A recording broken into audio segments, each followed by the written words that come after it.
Do you have somebody in your life that you just know everything about? You feel like you know that person better than anybody else knows them. Maybe you would even say that you actually know everything about that person.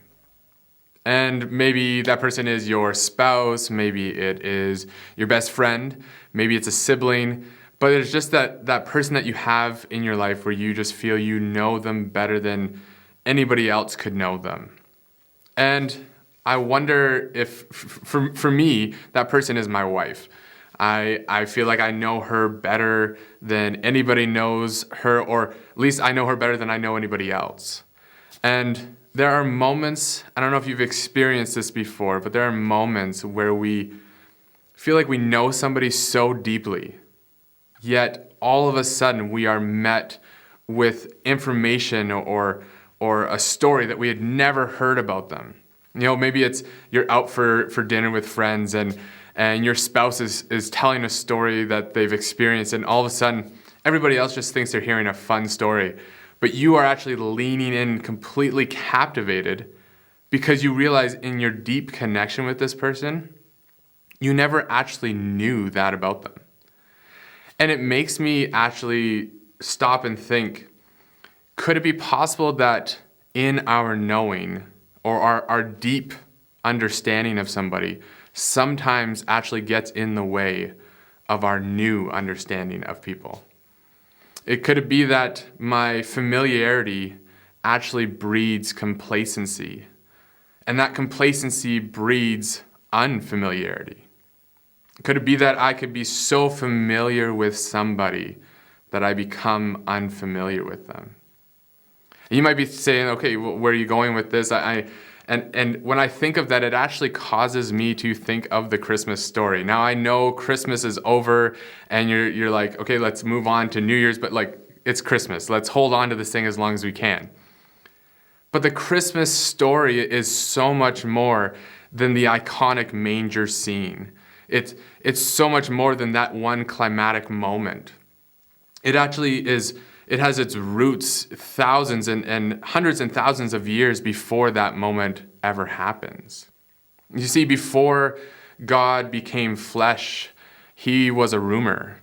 Before God became flesh, he was a voice. He was a mystery. He was something to be studied and researched. He was something to be followed, but he wasn't necessarily something to be found. The scriptures actually tell us that approximately 700 years before that moment, that iconic moment where Jesus arrives in the earth, that people, that men and women, that prophets were actually speaking of a coming Savior, of a God who would come in the flesh and make his home among humanity, who would come and find the lost, who would save the broken and save the lost, and would heal those who were broken, who would set free the captive and the oppressed. You see, that idea, that concept was what guided people's lives. It created forms to how they lived their life, how they thought. It was the parameter in which they lived. The coming of Jesus was not a surprise to many. Yet we see this moment where Jesus arrives and there are a few strangers who greet him. That there are so many people who were expecting his arrival, yet they were expecting an arrival different than what occurred. And it makes me sometimes question that, is it possible that our knowledge and our following of God sometimes gets in the way of our finding God? Is it possible that God is not something only to be followed, but he's actually looking for us to find him? The God we follow is not always the God we find. And sometimes in order to find him in his truest expression, in his truest form, we actually have to let go of the God we're following. The God that we've created in our own beliefs, in our own image, even in our own understanding. Sometimes we have to let go of the God we follow in order to actually truly find God.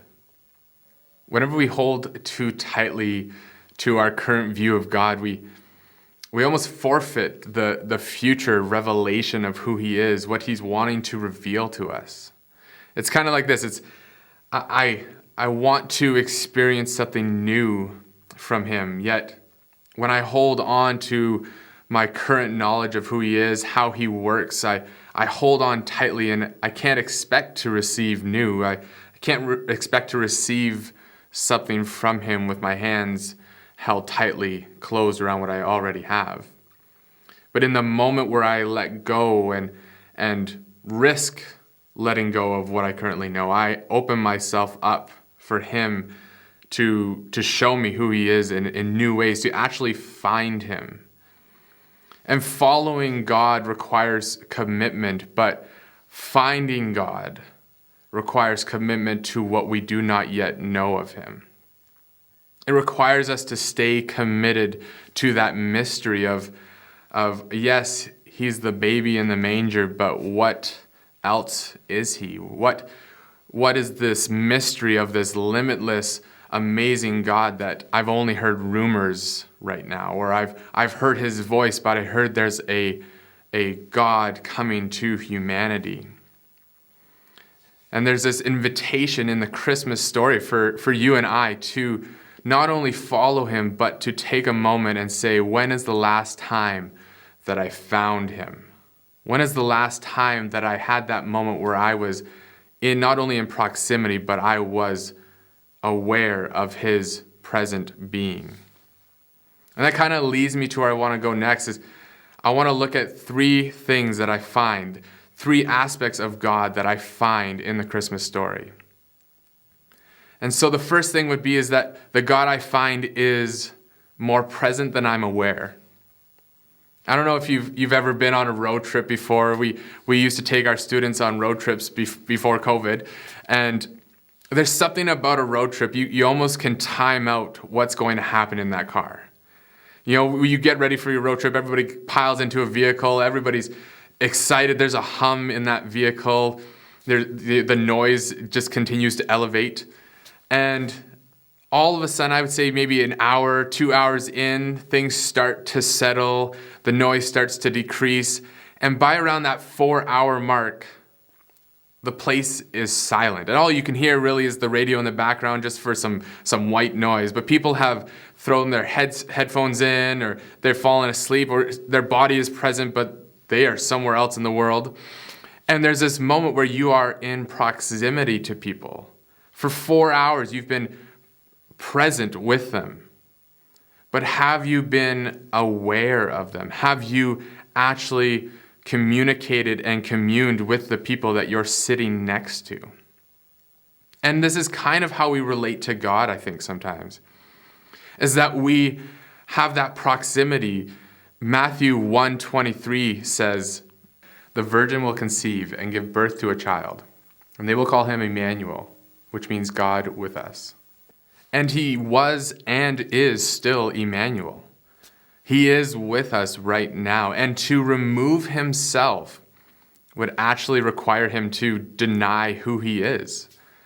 If his name is Emmanuel, he would have to actually deny his very nature in order to remove himself from us. And let's just let that sink in for a second. No amount of doubt, no amount of sin, of violence or anger can actually remove him from us. In the same way that no amount of works, no amount of good moral behavior can draw him closer to us. He is Emmanuel. He is present. He's more present than you and I are aware. And the Christmas story is a reminder that he not only has come close, but he's come close to remain.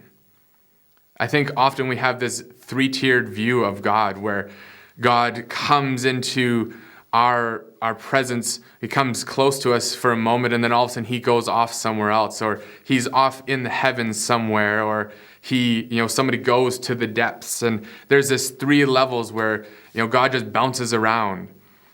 But I'd like to take a moment and just say maybe it's flatter than we thought. Maybe God is in all things. Like the scriptures say, he's in all things. Maybe in our hardest moments and in our greatest successes, he is there. And we only experience him to the amount that we're aware that he's present. And even though the God that I follow may come and go, the God that I find, the God that I am met with in the manger, is present in all of humanity all the time. And it's an invitation for me to take that moment and say, the God I find is present, and allow him to not only be the God I find, but to become the God that I now follow. The God that I am aware of his presence in all things at all times. And the second thing that I see in this Christmas story is that the God I find is less concerned with his reputation than often I am. If you read the Christmas story, I don't know if you've ever thought this, but I think his marketing person probably needed to be fired, because if I am the coming savior, the coming king, the savior of the world, I want to show up with a bang. I want sparklers, I want fireworks. There needs to be neon signs, billboards announcing that I am going to be here. You all need to be at this party. But no, he shows up in the middle of the night. He shows up in the middle of nowhere with complete strangers and animals surrounding him. And it shows me that he is not concerned about his reputation. And often we think he shouldn't have showed up that way, or even through his life, we think, Jesus, you should have done it differently. But he's not concerned about coming as a ruler, coming as a king, yet he comes to serve. He constantly puts his reputation at risk by hanging out with people on the fringe and people who were viewed as outcasts in society. And so often we kind of view the things opposite. We think, we need to keep him nice and clean. We need to keep Jesus nice and protected. Yet he purposely goes to the places where we sometimes don't think he should be. You even think about this, his very family that brought him into this world. We celebrate Mary, but Mary and Joseph would have been shunned by their community. They would have been viewed as people who had sinned, deeply sinned, yet they were the perfect carriers for a full expression of the divine, for a full expression of God. And I wonder if God is less interested in maintaining his reputation and more interested in finding people wherever they are, coming to the realization that they are the best carrier for the expression of who he is. For finding people not who are looking to rule, but looking to serve, looking to love and show kindness and compassion to every person. Because that is what he's concerned about. He's not concerned about status. He's concerned about the status of you and I. He's concerned about the status of our hearts, the status of our hope, of our peace. And the third thing that I gather from this story is that the God I find is more inclusive than he is divisive. And it's this idea that all may not come to the party, but the party is meant for all. And in that moment in the manger, we see people from different walks of life, different occupations, different religious beliefs. We see people, different education and understandings, and yet they're all gathered in one moment around one baby, around one Savior. And it's this invitation to realize that we all have more in common than we have that separates us. That all are actually welcome to dwell with God, the sought after and the overlooked, the slave and the oppressor, the believer and those who do not yet believe. He has come to be with all. He has come for all, not just those who believe, those who do the right thing.